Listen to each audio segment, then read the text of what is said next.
Okay, good morning. So I'm going to talk about mapping ecosystem services, and this is work done by Nienke Schulp in my team. And mapping ecosystem services, it's a very nice flow from Katja's presentation, who ended with some maps, to this one, where we look at maps at European scale. Maps are very important for ecosystem services research. Maps are there to make inventories. Where do we find what services? Where do we target protection? Where do we target management aimed to decrease imbalances between demand and supply of services? But there's many maps. Many different teams make maps of similar services, of the same service. And the big question is, how good are those maps? But there's one problem. We cannot easily validate those maps because a lot of the ecosystem services are not directly observable. We do not have very clear validation data for a lot of those maps because a lot of those maps are originating from models. So if we have these different maps, we can compare them to see how similar are maps for the same service. One important notion is that maps are created by different methods. And Adrienne Gretregemi just published a nice paper describing these different methods of mapping at different scales. But also at the same scale, at the European scale, we see very different methods for mapping.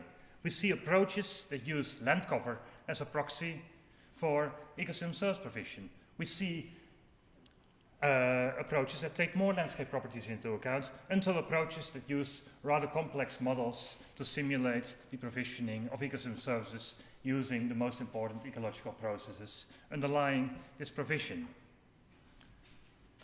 So what we did is we compared existing maps. We collected maps from different European scale assessments and we compared how large they correspond. We didn't compare the absolute values. What we rather compared are the hotspots and the cold spots of service provision. Because several methods of mapping are expressed in different indicators, but still we can generate correlations between the overall patterns that we look at.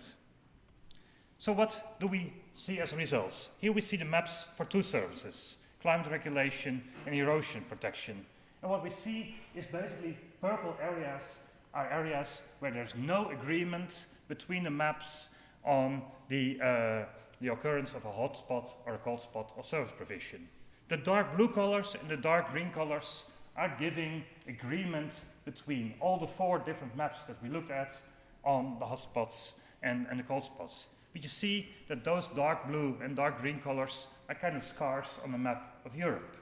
This is also shown in this diagram that you already saw yesterday very quickly as a very short presentation.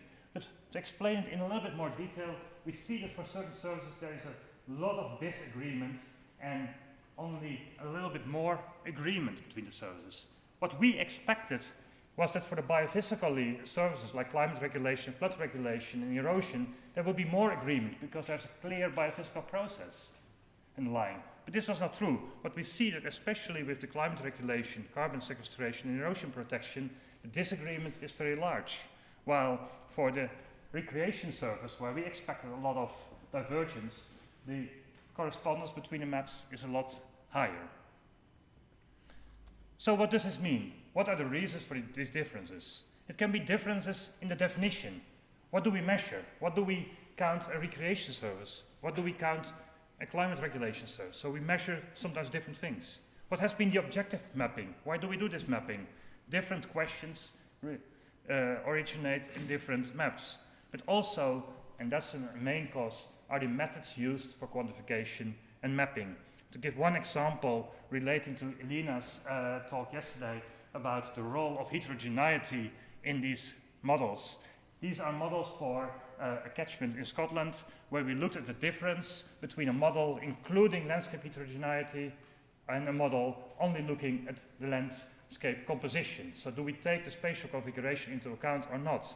And we see here in different colors deviations between the services. Large deviations are resulting from accounting for landscape configuration or not.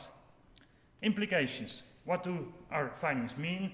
There is a lot of uncertainty in ecosystem mapping assessments, and we should be very careful in choosing a method fit for the question at stake. Don't just take InVest or another model think about what you need for mapping. Be aware of the uncertainty. We cannot easily reduce these uncertainties.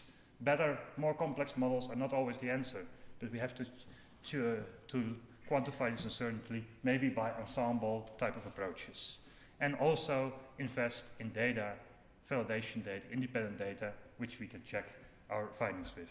And with that, I would like to thank you and refer you to the full paper description of this talk in +1.